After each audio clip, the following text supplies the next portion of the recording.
Back guys to my channel chemistry academy. आज के lecture में हम डिस्कस करेंगे सॉलिड को किस तरह क्लासिफाई करते हैं और क्या क्लासिफिकेशन है और किस बेस पे क्लासिफाई हमने किया है। प्रीवियस लेक्चर में हमने पढ़ा था कि सॉलिड की जनरल प्रॉपर्टीज़ क्या होती हैं, तो आज हम बेसिकली पढ़ने जा रहे हैं सॉलिड किस तरह क्लासीफाई होता है। तो चलिए शुरू करते हैं। सॉलिड्स को हम क्लासीफाई करने के लिए किस बेसिस पे करते हैं, पहले तो ये बताना चाहिए हम किस बेस पे क्लासीफाई कर रहे हैं। तो क्लासीफाई करने के लिए सॉलिड्स का पार्टिकल्स जो होते हैं, जैसे फर्स्ट लेक्चर बताया था मैंने सॉलिड स्टेट के, इसका जो अरेंजमेंट होता है, अभी तो सिंपल सॉलिड है, इसके अरेंजमेंट के बेसिस पे हम क्लासीफाई करते हैं। किसके बेसिस पे? पार्टिकल्स के अरेंजमेंट पे, on the basis of arrangement of constituent particles. क्या कहा मैंने? वैसे पहले बताया मैंने, हमने इसको पार्टिकल्स को कैसे अरेंज कर सकते हैं उस बेसिस पे हम इसे क्लासीफाई करेंगे। तो चलिए स्टार्ट करते हैं। सॉलिड का जैसे फर्स्ट क्लासिफिकेशन हो गया हमारा crystalline solids, and second one is are amorphous solids. क्या कहा? Amorphous solids. तो ये हमारे दो क्लासिफिकेशन हो गए, इस बेस पे हम क्लासिफिकेशन करते हैं एंड ये हमारे दो क्लासीफाई आउटपुट हो गए। इस तरह से crystalline solids, first one is crystalline solids and second one is amorphous solids. So guys, ये हमने पढ़ा कि इस तरह हम क्लासीफाई करते हैं। अब बेसिकली हमें जानना है क्रिस्टलाइन क्या होता है अलग से एंड एमरफस क्या होता है। तो स्टार्ट करते हैं क्रिस्टलाइन सॉलिड से। तब तक मैं रफ करता हूँ।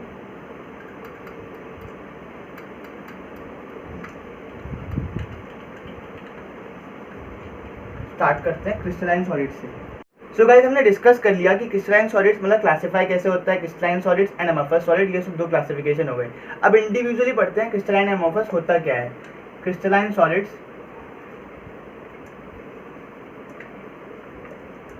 फर्स्ट आ गया क्रिस्टलाइन सॉलिड्स। क्रिस्टलाइन सॉलिड्स वो सॉलिड होते हैं जिनके यूजुअली कंस्टिट्यूएंट पार्टिकल्स का जो अरेंजमेंट होता है वो डेफिनेट होता है और उनकी शेप जो होती है वो डेफिनेट होती है। तो इसी से ही दो पॉइंट आ गए, जिनके पार्टिकल्स का जो कंस्टिट्यूएंट पार्टिकल्स का अरेंजमेंट होता है वो कैसा होता है? डेफिनेट। फर्स्ट पॉइंट यही हो गया। सेकंड पॉइंट ये जिसकी शेप जो होती है वो डेफिनेट होती है, ठीक है। एंड थर्ड पॉइंट हमारा ये आ गया कि वो लॉन्ग रेंज ऑर्डर फॉलो करता है। जैसे क्वाड इसका एग्जाम्पल होता है इसमें क्या होता है, जो जैसे कि पार्टिकल्स बनाते आता हूँ मैं, आप भी इस तरह बनाइएगा एग्जाम में अगर आता है तो मोस्टली चांसेस ये रहेंगे कि आपको ज़्यादा मार्क्स मिलेगा, अदरवाइज टीचर्स काट देते हैं। और बोर्ड में जितना ज़्यादा डायग्राम पिक्टोरियल रिप्रेजेंटेशन और डायग्रामेटिक रिप्रेजेंटेशन होगा उससे ज़्यादा मार्क्स मिलेंगे। जैसे कि देखिए ये पार्टिकल, ये पार्टिकल, ये पार्टिकल, इस तरह सब में होगा ऐसे, हर एक एज पे, हर एक साइड पे ऐसे होगा, ठीक है। तो जैसे कि ये पार्टिकल चलता जा रहा है, इसी तरह इसी ऑर्डर को ये फॉलो करता है। जैसे अभी ये तीन लाइन है, वैसी सेम तीन लाइन है, वैसी ऑर्डर में कंस्टिट्यूएंट पार्टिकल्स हो, फिर और तीन लाइन है ऐसे, और तीन करके, मतलब ये जो ऑर्डर फॉलो कर रहा है रेगुलर शेप में रहने का वो डेफिनेट है और लॉन्ग रेंज तक फॉलो करेगा।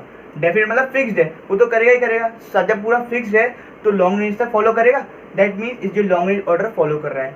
थर्ड पॉइंट हमारा क्लियर हो गया, फर्स्ट पॉइंट क्लियर हो गया। अब एक बार ओवरव्यू ले लेते हैं, तो उसके आप फोर्थ पॉइंट बताएंगे क्योंकि वो भी रिलेट करते हैं सारे इससे। फर्स्ट पॉइंट क्या पढ़ा हमने? जो कंस्टिट्यूएंट पार्टिकल्स का अरेंजमेंट होता है वो कैसा होता है? डेफिनेट होता है। गाइस, हमने अभी एक्सप्लेन कर दिया कि कौन कौन से हमने प्रॉपर्टीज थी, कौन कौन से पॉइंट्स थे इसके। अब एक बार डिस्क्राइब कर देता हूँ मैं आपको। जैसे फर्स्ट पॉइंट था हमारा रेगुलर शेप। क्या था हमारा? इसकी शेप होती है वो एकदम रेगुलर होती है। जैसे कि हमने जनरल प्रॉपर्टीज में पढ़ा था कि सॉलिड की शेप होती है फिक्स शेप और डेफिनेट शेप होती है, तो इसकी शेप रेगुलर होती है क्योंकि ये भी तो एक तरह सॉलिड ही है, a type of solid. And second point आ गया डेफिनेट अरेंजमेंट। किस बेसिस पे क्लासिफाई किया था हमने बताया था? On the basis of the constituent particles arrangement और on the basis of arrangement of constituent particles. तो इसके अरेंजमेंट ऑफ पार्टिकल्स कैसा दिख रहा है आपको? अरेंजमेंट ऑफ पार्टिकल कैसा दिख रहा है? डेफिनेट, मतलब फिक्स्ड है एकदम, जैसे ऊपर स्टार्ट हुआ वैसे लास्ट तक जा रहा है अभी तक। Arrangement of constituent particles.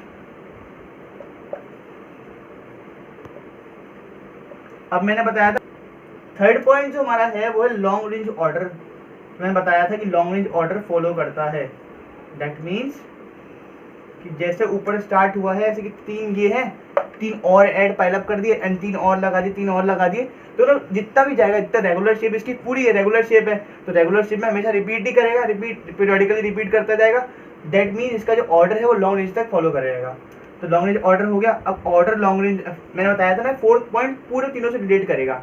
इसकी शेप रेगुलर है, डेफिनेट अरेंजमेंट, ये पॉइंट इससे रिलेट हो गया, सारे एक दूसरे रिलेटेड है। And definite arrangement of particles, the definite arrangement of constant particles है, तो ये भी ऐसा होगा, इसकी शेप रेगुलर होगी। अब 4th पॉइंट वो इन सब से मिलके बनेगा, लॉन्ग रेंज ऑर्डर फॉलो कर रहा है, ठीक है, definite arrangement of constant particles है, ये भी है, रेगुलर शेप भी है। अब 4th पॉइंट कहता है कि जो हमारे पार्टिकल्स का जो है कंस्टेंट पार्टिकल अरेंजमेंट है वो ऑर्डर्ड है, मतलब सीक्वेंशियल वे में है, ठीक है, यहाँ पर है तो एक दूसरा यहाँ पर है, तीसरा यहाँ पर है, सीक्वेंशियल वे में चल जाएगा, सीक्वेंशियल मैनर में चलता जाएगा। दैट मीन्स इसका जो ऑर्डर्ड है, जो इसका जो अरेंजमेंट है वो कैसा है, ऑर्डर्ड अरेंजमेंट।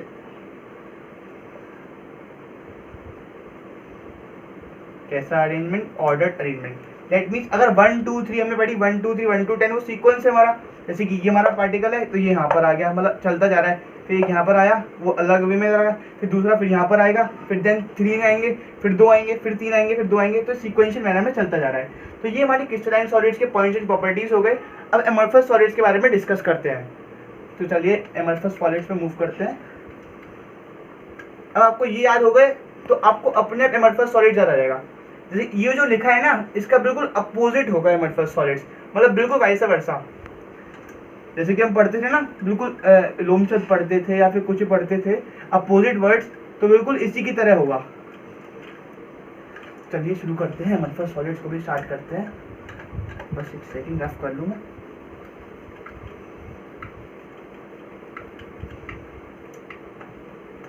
अब आता है एमॉर्फस सॉलिड्स हमारे पास। सो गाइस हमारा क्रिस्टलाइन क्लियर हो गया। अब हम एमॉर्फस सॉलिड्स में मूव करते हैं। एमॉर्फस सॉलिड्स जो कि हमारा सेकंड सॉलिड है क्लासिफिकेशन के बाद, सॉरी क्लासिफिकेशन के अकॉर्डिंग हमारा सेकंड सॉलिड है एमॉर्फस सॉलिड्स। अब इसको देखते ही दिमाग में बात हिट होनी चाहिए कि इसका मतलब क्या है।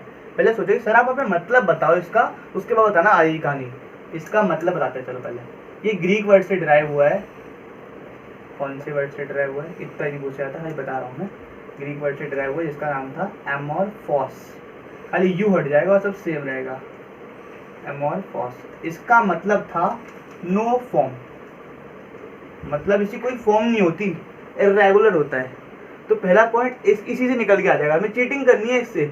इर्रेगुलर शेप होती है इसकी, नो फॉर्म का मतलब इर्रेगुलर शेप। तो पहली शेप ये हो गया, मैंने कहा था ना क्रिस्टलाइन सॉलिड का बिल्कुल अपोजिट होगा। तो उसकी शेप कैसी थी, रेगुलर शेप थी, तो इसकी कैसी हो जाएगी, इर्रेगुलर। कैसी शेप हो जाएगी, इर्रेगुलर। ठीक है, अब शेप इर्रेगुलर हो गई तो आपको पहले डायग्राम बताता हूँ। जैसे उसमें हेक्सागन था तो इसमें हम ऑक्टागन ले लेते हैं, कुछ भी ले लेते हैं, कुछ भी लेते आते हैं इसमें। तो हम तो डिस्कस नहीं करना, बस डायग्राम बताना है। इसमें कुछ भी शेप हो सकती है, कैसा भी हो सकता है,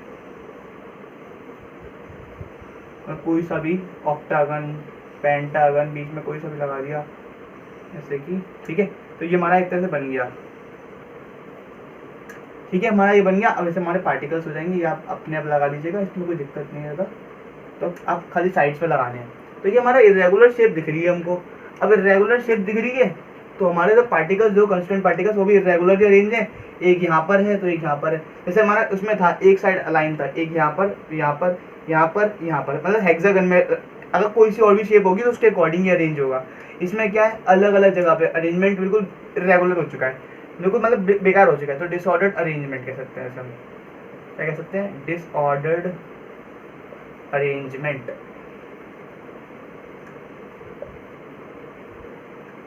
किसका, ऑफ कंस्टिट्यूएंट पार्टिकल्स का। इसको एक और तरीके से ही बोल सकते हैं, डेफिनेट बता दिया हमने, indefinite arrangement of constituent particles. ठीक है, ये हमारे 3 पॉइंट हो गए। अब 4th पॉइंट वो भी इन तीनों से मिलकर बना है। जैसे कि मैंने बताया था लॉन्ग रेंज ऑर्डर हमारा क्रिस्टलाइन सॉलिड्स फॉलो करता है, तो 3 3 3 इसमें सब कुछ उल्टा जा रहा है तो हमारा लॉन्ग रेंज ऑर्डर फॉलो ही नहीं करेगा। जैसे कि मानिए अगर 1 2 3 ऐसे है, फिर यहाँ पर 1 आ गया, यहाँ पर फिर 2 आ गए, यहाँ पर 2 आ गए। मतलब अब फॉलो करेगा भी तो जैसे 2 लाइन में फॉलो करेगा।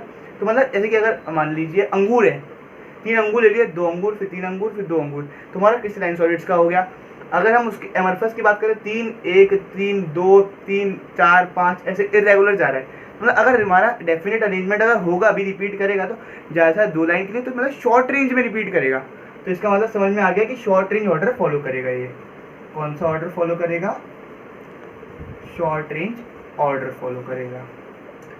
तो गाइस ये हमारा डिस्कस हो गया एमरफस सॉलिड्स, एंड पिछली बार हमने डिस्कस किया क्रिस्टलाइन सॉलिड्स। तो ये हमारे 2 टाइप्स के सॉलिड्स हैं, इसके बारे में हमने डिस्कस किया आज। सो गाइस हमने क्लासिफिकेशन डिस्कस कर लिया, अब हम डिस्कस करते हैं कि मतलब इसका डिफरेंस क्या है इन दोनों में।